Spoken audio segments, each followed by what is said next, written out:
Good morning बच्चों। हाँ जी, हिंदी व्याकरण में बच्चों वर्ण के बारे में दोहरान कार्य पढ़ रहे थे। तो पिछले अध्याय में हमने वर्ण का जो दोहरान कार्य किया था उसमें हमने जाना था वर्ण क्या होते हैं और वर्ण कितने प्रकार के होते हैं।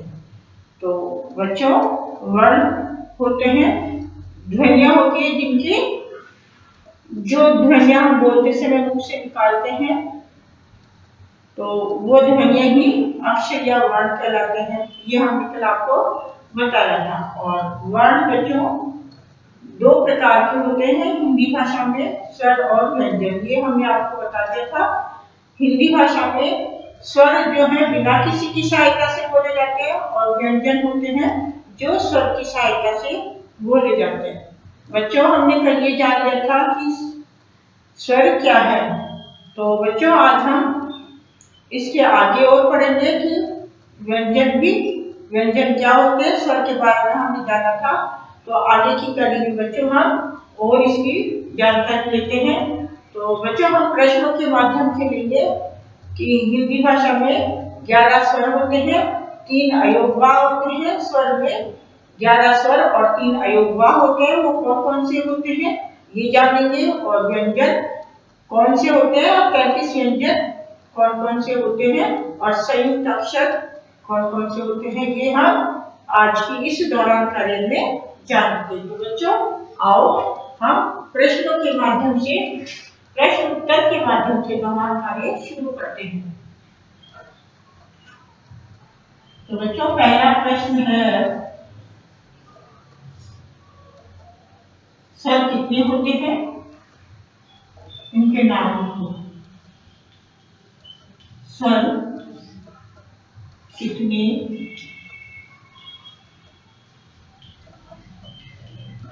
होते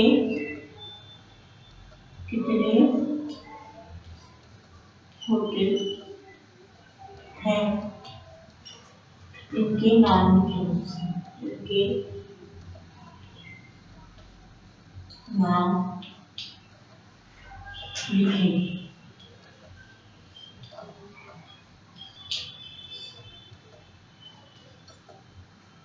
तो बच्चों हम उत्तर लिखेंगे। स्वर 11 होते हैं हिंदी भाषा में। उत्तर में लिखेंगे हम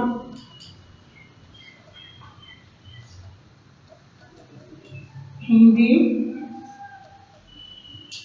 भाषा में 11 स्वर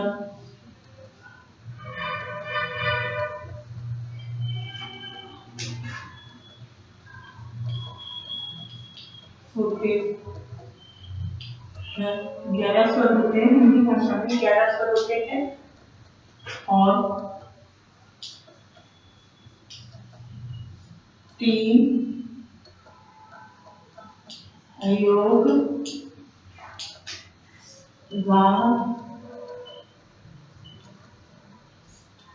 होते हैं। 3 अयोग होते हैं बच्चों जो इस प्रकार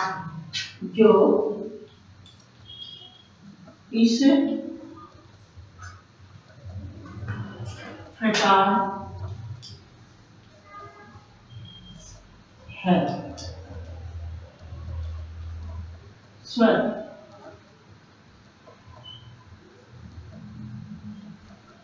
है बच्चों, पहला है स्वर बच्चों ए, फिर आ, फिर ई, फिर ई, फिर ऊ, फिर ऊ, फिर ए,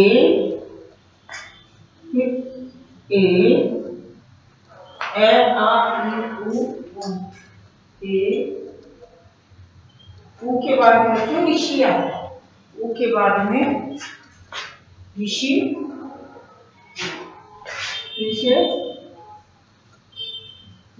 फिर ए और आई, फिर ओ और औ। ये बच्चों ये 11 स्वर है। 11 स्वर कौन कौन से हुए? ए, आ, ई, उ, ऋ, ए, ऐ, ओ, औ। ये बच्चों 11 स्वर है। 1 2 3 4 5 6 7 8 9 10 11। ये 11 स्वर है। और 3 बच्चों अयोगवान है। 3 अयोग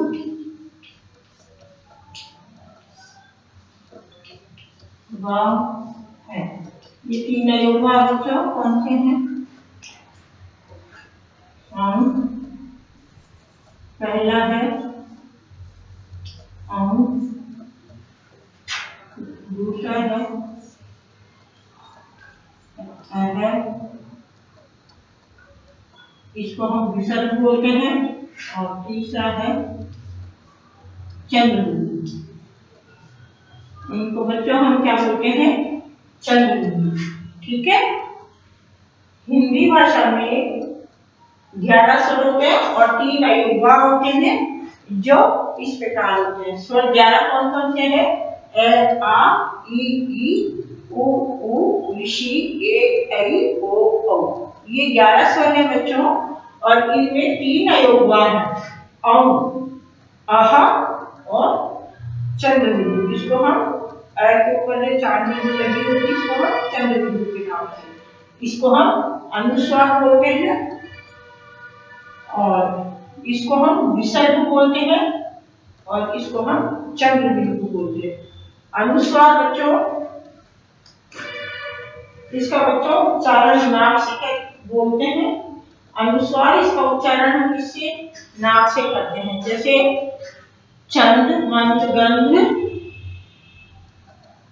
और बंदर, सुंदर आदि अक्षर के इसका जो उपयोग होता है वो अक्षर या वर्ण के ऊपर होता है। विसर्ग इसका जो प्रयोग होता है बच्चों वो व्यंजन के बाद में होता है। और चंद्रबिंदु का इसका प्रयोग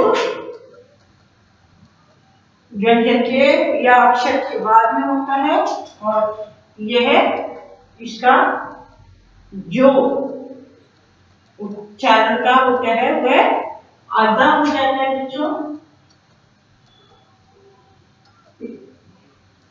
इसका अक्षर या व्यंजन के ऊपर इसका प्रयोग होता है और इसका जो उच्चारण वह अनुस्वार से आधा होता है।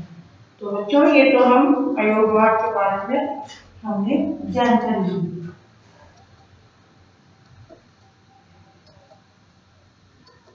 बच्चों ये अयोगवाद के बारे में और है कि इनका जो प्रयोग हम स्वर के बाद में आता है, इनका प्रयोग किसके स्वर के बाद में आता है और व्यंजन से पहले होता है। इनका प्रयोग स्वर के बाद और व्यंजन से पहले होता है।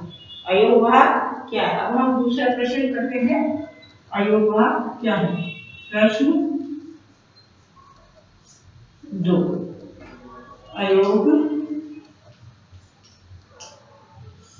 वाद क्या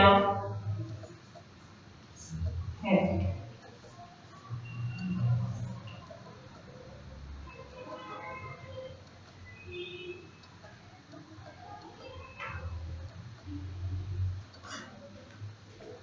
इनके बारे में बताइए।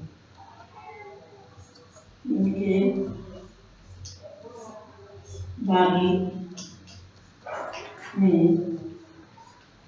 बताइए।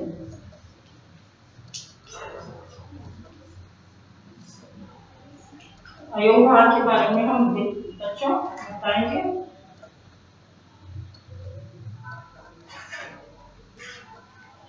बताएंगे।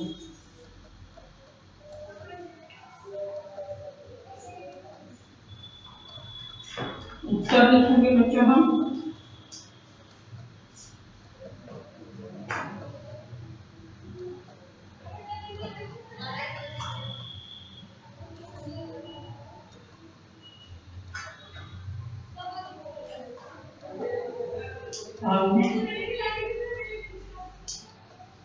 विसर्ग और चंद्र ये वर्ण अयोग वर्ण है। उनका स्थान उनका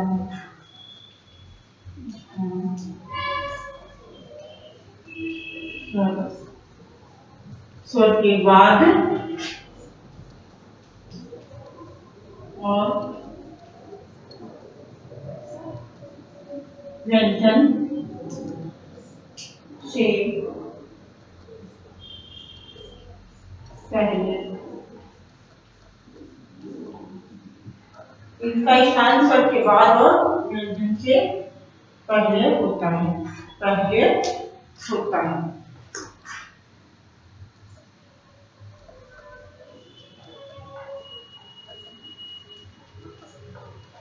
ठीक है बच्चों, तो अब इनके बारे में हम बताते हैं।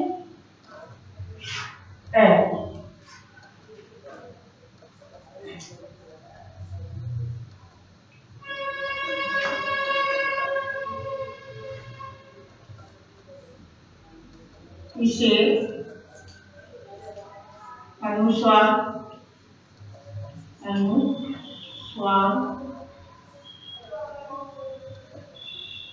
कहते हैं। इसे बच्चों हम क्या कहते हैं? अनुस्वार। इसे हम क्या कहते हैं? अनुस्वार कहते हैं। अनु को हम अनुस्वार कहते हैं। इसका उच्चारण हम नाक से करते हैं। इसका उच्चारण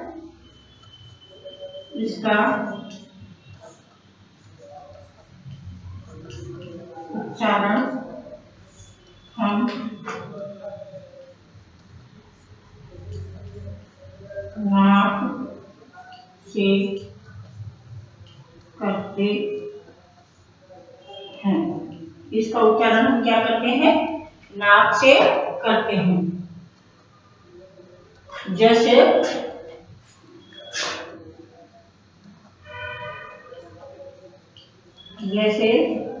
मंद,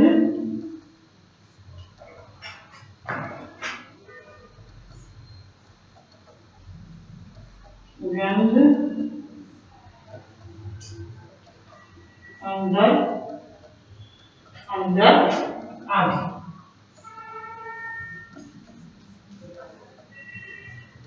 ठीक है।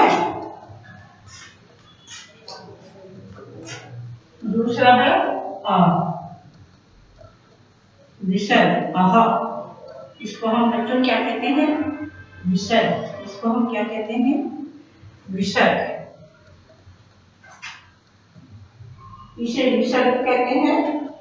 इसका प्रयोग प्राय व्यंजन के बाद में होता है। इसे हम विसर्ग क्या बोलते हैं? विसर्ग।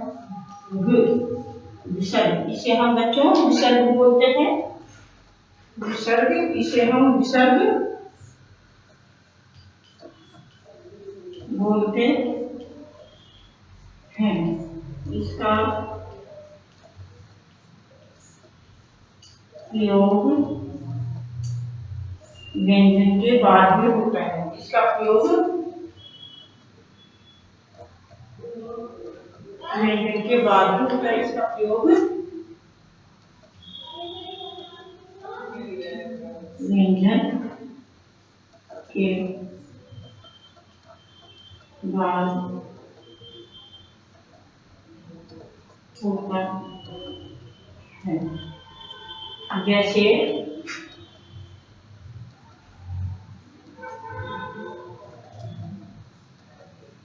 अतः,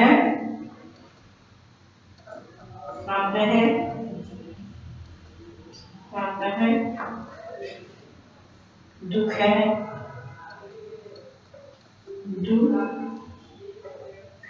दो बिंदु इसका चिन्ह होता है। ठीक है। और यह होता है बच्चों इसे चंद्र बिंदु।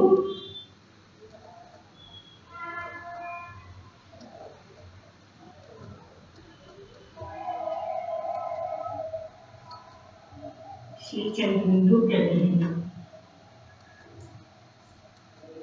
इसे चंद्र बिंदु कहते हैं।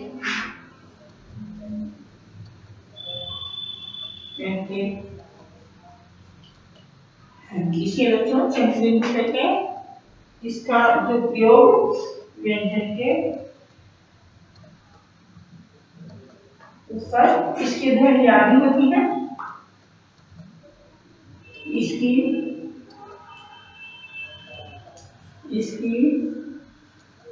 ध्वनि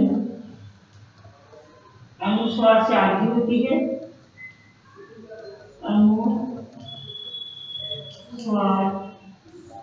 से आदि होती है।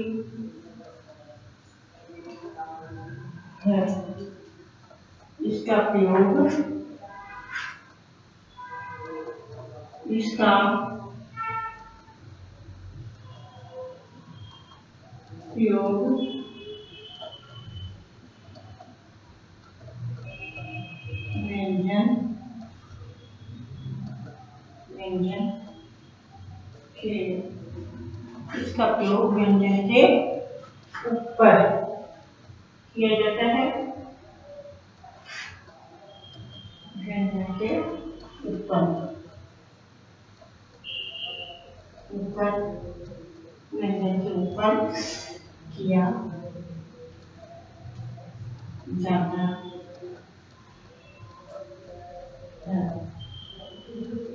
जैसे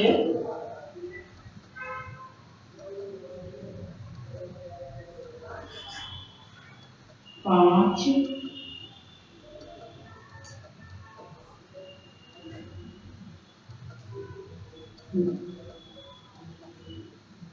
दांत, आंच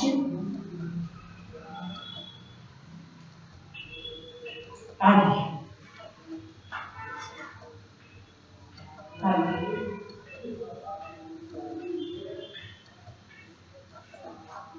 तो देखा बच्चों, हमने आज वर्ण के दौरान कार्य में हमने क्या जाना कि स्वर कितने होते हैं। तो स्वर 11 होते हैं और 3 अयोगवा होते हैं। स्वर जो बिना किसी की सहायता से बोले जाते हैं, जैसे ए आई ई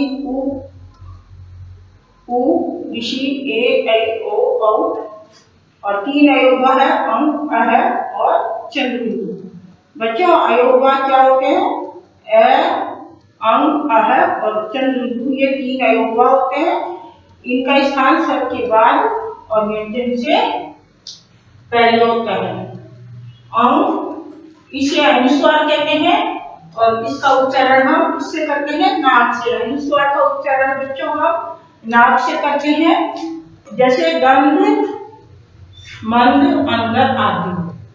विसर्ग इसे हम विसर्ग कहते हैं। इसका प्रयोग व्यंजन के बाद में करते हैं, जैसे अतः, प्रातः, दुख। अंग ये चंद्र बिंदु कहते हैं। इसकी ध्वनि अनुस्वार से आदि मानी जाती है और इसका प्रयोग व्यंजन के ऊपर होता है, जैसे पांच, दांत आदि। बच्चों तो ये हमने दौरान कार्य में वर्ण का दौरान कार्य जाना। वर्ण 2 प्रकार के होते हैं, स्वर और व्यंजन। तो हमने आज की कड़ी तक स्वर के बारे में जानकारी प्राप्त कर ली। अगले अध्याय में हम व्यंजन के बारे में जानकारी लेंगे और अब हमारा समय समाप्त हो रहा है। हम फिर नई जानकारी के साथ आपके सामने प्रस्तुत होंगे। तब तक के लिए धन्यवाद।